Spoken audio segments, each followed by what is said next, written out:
உன்னை மகளாய் பெற்றெடுக்க என்ன தவம் செய்தேனோ எந்தன் உருவம் பெண்ணாக வந்து பிறந்த கண்ணேனி என்றும் எனக்கு சந்தோஷம் தந்தாய் என் நிலவே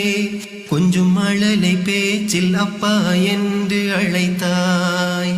உன்னை கொஞ்சும் போது சிரிப்பினில் சிறை பிடித்தாய் ஒரு தங்க நிலவை கையில் ஏந்தினானே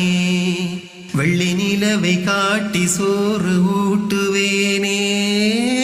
தந்தையானே உன்னாலே அப்பா என்றாய் என் மகளே உன்னை மகளாய் பெற்றெடுக்க என்ன தவம் செய்தேனோ நீ தவழ்ந்து எழுந்து விழுந்து மெல்ல சுவரை பிடித்து நடந்து எந்தன் விரலை பிடித்து நடக்கும் எனது மகளே